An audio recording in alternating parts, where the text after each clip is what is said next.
Should Mikayla Blakes win SEC Player of the Year and National Player of the Year? Now, that's a question I want to get to the bottom of. Before I do, I'm Jamae, and I showcase my love for reading women's hoops. And today, I want to run through Mikayla Blakes' campaigns for both of these awards because it's been a very, very compelling one. When the year started, I think there were a lot of foregone conclusions, especially for me. Probably around early December, I said, I think Sarah Strong is going to run away with this National Player of the Year award. And honestly, SEC Player of the Year, to me, it was always going to go to someone from South Carolina. But Mikayla Blakes has made this conversation really, really interesting. And I want to take a look at it. Take a little dive. I want to take a deeper look into what she's got going on. So first, let's talk about who is Mikayla Blakes.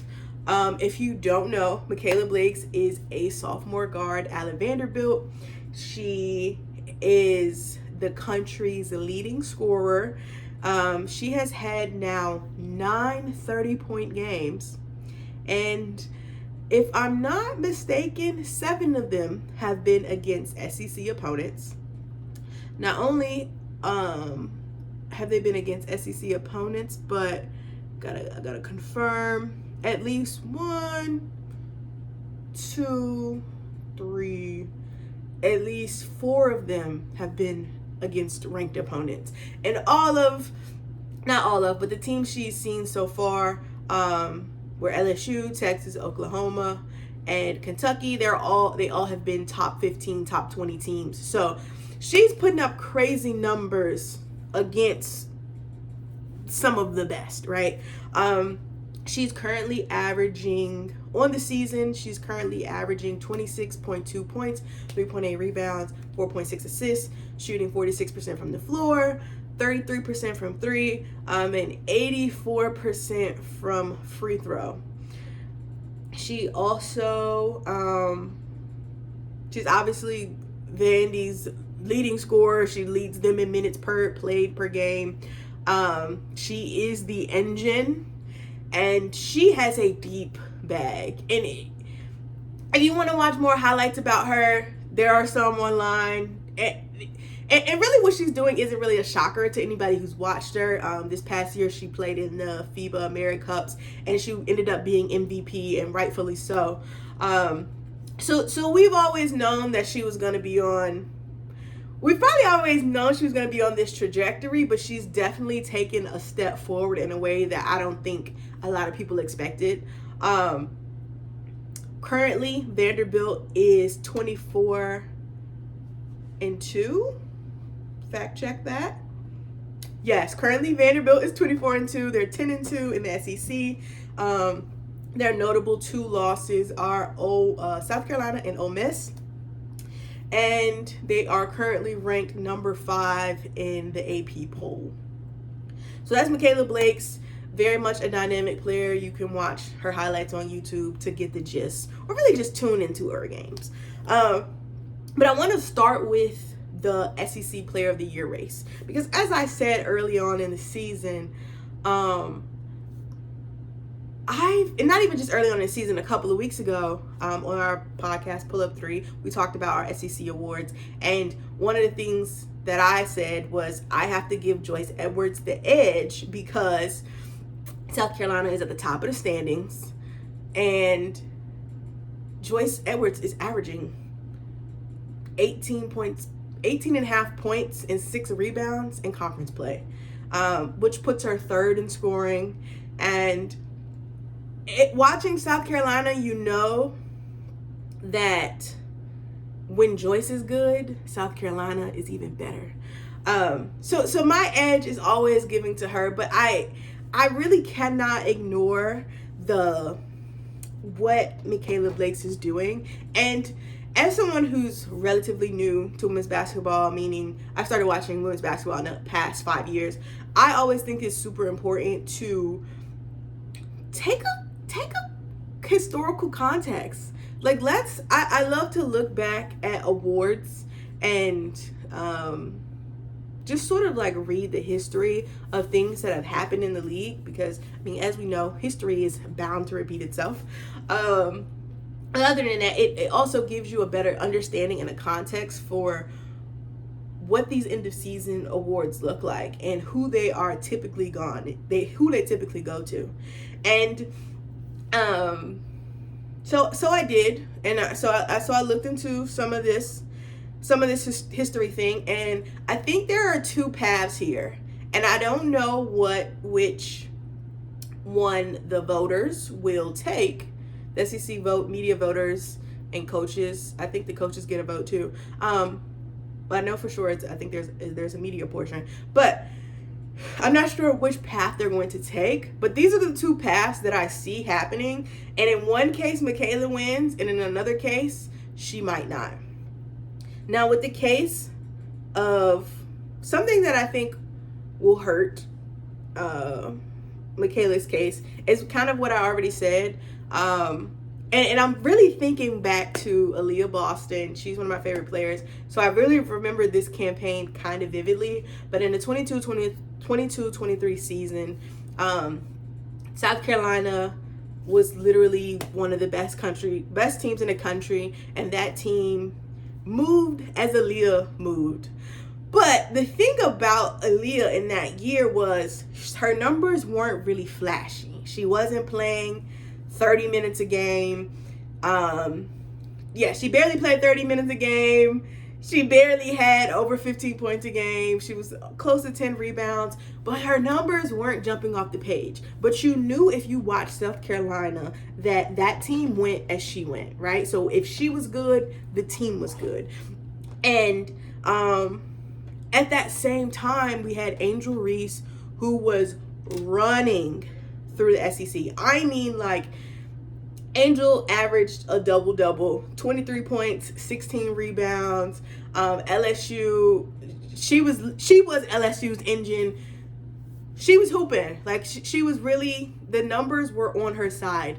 But when we got to the SEC awards that year, Aaliyah Boston won SEC Player of the Year. Now, a lot of people found this controversial, but I didn't. Mostly because, as I already said, Aaliyah was the best player on the best team. Like, straight out. And if we looked at it from a head-to-head perspective, the one game that LSU lost that year was to South Carolina. And I feel like Mikayla Blakes and Joyce Edwards are kind of in that same situation right now, right? Mikayla Blakes is the most exciting. She got the best numbers. She's carrying a Vanderbilt team to a place that we didn't really expect, versus a Joyce Edwards who has been pretty clearly the best player on South Carolina. And I know maybe some people don't want to say that because there are a lot of things that Joyce could do better, but she's carrying her load. And especially in conference play, when South Carolina has needed a little bit of juice, Joyce Edwards has shown up. And so she's in this so we have this position of best player, best team, or the player that's most exciting. And I think that could hurt her. I think that could really hurt Mikayla Blakes' chance, especially since South Carolina has only lost one game so far, and it was to Oklahoma. And I think a lot of us know that South Carolina shouldn't have lost that game. I don't know what they had going on that day, but they shouldn't have lost that game. And coming off their loss, they had to play Vanderbilt. And South Carolina playing Vanderbilt, that was the worst that Vanderbilt had looked, like, all year. That was the Vanderbilt's first loss, and that was the worst they've looked all year. And so I think that's something that you have to take into account. Now, on the other hand, something that a historical thing that I think could help Mikayla Blakes' case is in the 2020-2021 season, well, actually, back up a little bit. When we look at the SEC Player of the Year award in the grand scheme of things, in 4 of the last 5 years, the winner has come from a team in the top 2. Now, this helps Mikayla because Vanderbilt is currently, I think they're technically 3 because Tennessee is still above them. But I would not be at all shocked to see Vanderbilt end up top 2. But anyway, in the last 5 years, 4 of the 5 players have come from the top 2 team. The one year that it did not come, in the last 5 years, the one year that it did not come from a top 2 team was the 2020-2021 season when Ryan Howard at Kentucky won SEC Player of the Year. Now, Kentucky was 5th that year, and although I wasn't there to watch it, I could just tell that Ryan Howard,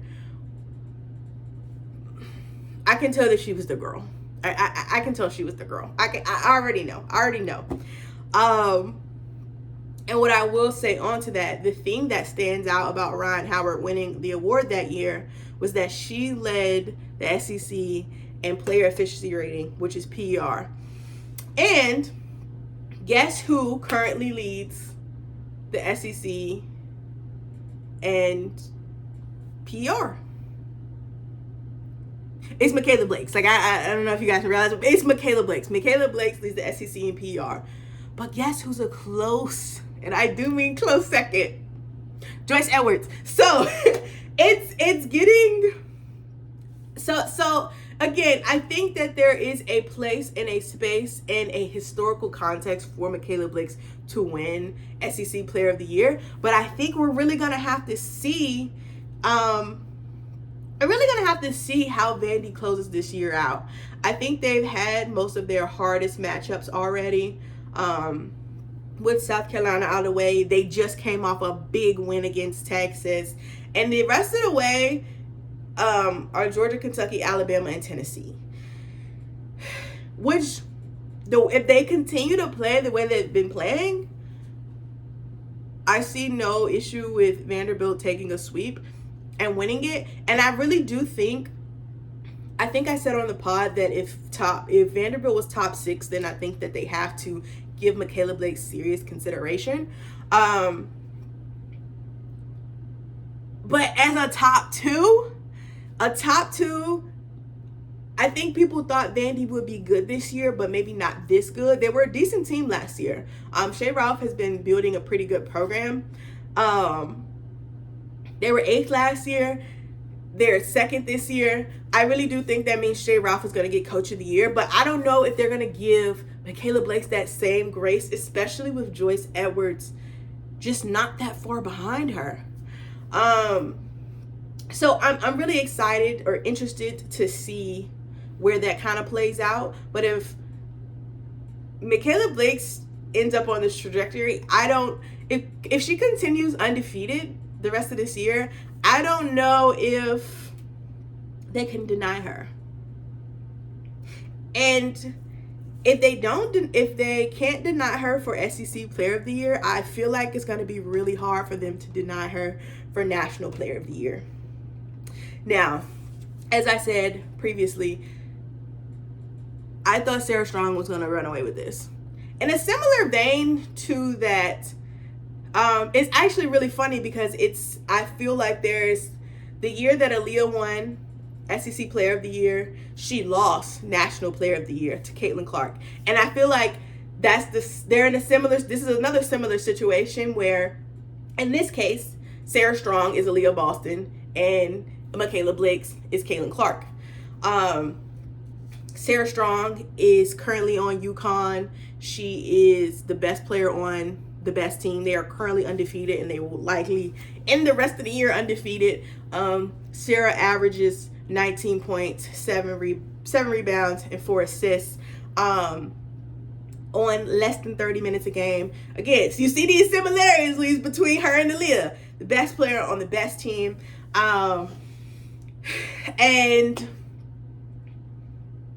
honestly, you watch Sarah, and if you watch Sarah play basketball, you'll understand why she's the girl and why people think of her why at least I thought of her as the foregone conclusion of winning National Player of the Year. However, as I said, Mikayla Blakes has made it interesting. We already know what Mikayla Blakes' numbers are. I mentioned them at the top of this video, and they're better. They're better. And one of the things I think that a lot of people, and one of the main things I think that works with the Mikayla Blakes and Caitlin Clark comparison, I think it works because Caitlin Clark in 23 was the hottest thing walking. Like, when you thought about women's basketball, you thought about Caitlin because she was having such big moments throughout that year. She was having all of these 30-point games. She was making her way to the top of the Big Ten. I think they might have won the conference that year. And I think they ended up being 2 in the regular season, but she ended up winning the conference. So Caitlin Clark was an engine. She had all these big moments. She was super fun to watch, and she was just the player that you was just excited to watch her play basketball. And I think Mikayla Blakes gives us that same feeling. Like, it's exciting. The games are a little tighter. That Vanderbilt isn't necessarily blowing teams out, but she is leading the way. When Vanderbilt needs a bucket, it's going to Mikayla Blakes. And the kids like to call it aura moments, and I feel like sometimes you want to take out the what's the word? Like, stats are hard, right? Like, you can't really debate them. But aura moments, you can debate those. Or they're debatable, but they're not. Like, that's just feels like it's that same thing that people say momentum isn't real. And it's like, no, it is. It very much is. If you watch sports, you know that it is, and you can see it. And I feel like Mikayla Blakes is having all of those. Putting up 30 against Texas, I think it was 34, matter of fact. Let me double check. Hold on. She put up 34 against Texas. And I want y'all to know, 34 points is the most points Texas has given up to a player. That's the most points a player has put up on Texas head since Vic Schaefer got there. So that means Mikayla Blakes was hoping. And that's a big moment for not only Mikayla, but for women's basketball. A top 5 team going head to head, and she puts 30 on your head. And Sarah Strong just hasn't had many of those moments. And that's, again, not to say that Sarah Strong hasn't played really great. They've played plenty of ranked opponents. They've played Notre Dame. They played USC. They've played Ohio State. They've played Tennessee. And Sarah Strong has played well in all of these matchups. But the difference is a lot of them were blowouts. So Sarah Strong could do her work and go sit down, and people would just look at the box score and be like, oh, okay, another UConn blowout. What's exciting about that? And I personally don't think that should be this thing that carries your case. Because in the same way, in the 22-2023 season, Aaliyah Boston was the best player in the country, and I genuinely believed that she should have won National Player of the Year. But you just couldn't deny Caitlin Clark's impact during that time. And I'm starting to feel like Mikayla Blakes is moving into that sphere of her impact is undeniable. Her aura is undeniable.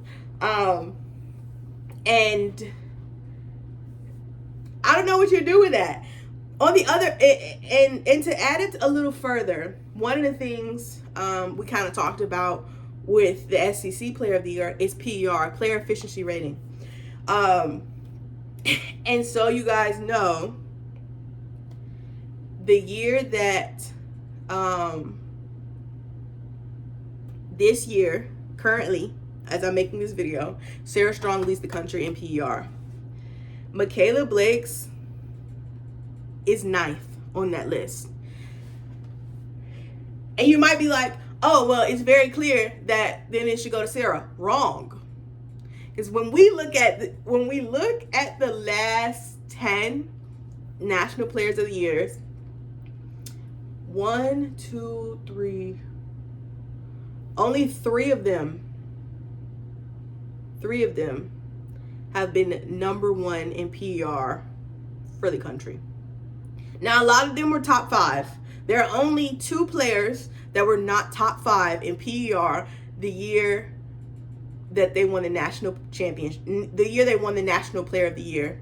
And those 2 players are Juju Watkins in 2024, 2025, and Paige Beckers in 2020, 2021. And I want everybody to make I want that to be super notable, and that's super important to me, because when you think about those years in basketball, last year, Juju Watkins and Paige Beckers in those years specifically were the hottest things walking. I mean, like, when you thought about women's basketball, you thought about Juju Watkins, you thought about Paige Beckers. And that, again, that aura, that knowing, that feeling of like, this is, even if you've never watched women's basketball before, you know that person, you know that player, that just kind of, that gives, unfortunately, maybe not unfortunately for Mikayla, maybe unfortunately for Sarah, but that gives players an edge. That gives players an edge. And so I do think Mikayla Blakes being able to be top 10 in PER, not only is she top 10 in PER, and she's the hottest thing smoking, I really do think that gives her a very strong case to win National Player of the Year. Now, again, I don't know how all of this is gonna fall out. I mean, and I'll even add to it. The other interesting thing is, of the last 10 years, most of those players also ended up getting a number 1 seed. 1, 2, 3, 4, 5. 5 of the last, we'll give it 6, because I think Sabrina Ionescu and them at Oregon, they would have got a number 1 seed. But so we'll call it 6. 6 of those last 10 players, 6 of the last 10 years, 6 of those players' teams would have been ranked number 1 in March Madness. And I think Vanderbilt also has a very, very strong case to be a number 1 seed. And so there, again, Mikayla Blakes' case for National Player of the Year and SEC Player of the Year are super, super compelling. And I would not at all be shocked if she wins either one of them. And I think, again, this is why the National Player of the Year, the SEC, the Player of the Year, the awards, the end of the season awards, this is why they're fun, because they don't really have criteria, right? It's not necessarily going to go to the points per game leader. It's not going to necessarily go to rebounds leader. Your team going undefeated might not matter. It might not matter. And so you have to, so it makes things fun to debate and to consider and to review. And I don't know. I feel like after this video, I've kind of convinced myself that Mikayla Blakes should probably win both awards. But again, I think Joyce and Sarah, Joyce for SEC Player of the Year and Sarah for National Player of the Year, are both very strong candidates. And so I can't say that I would be shocked if I see either one of them pull the award out. But I think Mikayla Blakes has been very compelling, very fun to watch. And as I look at the list of names of players who won National Player of the Year, if you don't know, let me just run through the last 10 so y'all know. Juju, Caitlin won twice, Aaliyah Boston, Paige Beckers, Sabrina Ionescu, Meg Gustafson, Asia Wilson, Kelsey Plum, Brianna Stewart. When I think about those players, I feel like all three of the young ladies that I've mentioned just now all fit. When I think about that impact between Caitlin and Juju, I feel like Mikayla Blakes is like carrying that torch forward. And so I'm not gonna say she's my pick for the awards, but she's super exciting. And I want to know, who do you think will be National Player of the Year or SEC Player of the Year? And tell me your reason why, because Picking, you can obviously choose for whatever reason you want, but having a good explanation for why you want to do it, even if that explanation is just, I love Sarah Strong, it's, you know, have a reason. Don't just do things blindly. But yeah, this has been Mikayla Blakes' case for National Player of the Year. As I said, let me know who you think should win it all, and we'll do this again, maybe with National Freshman of the Year.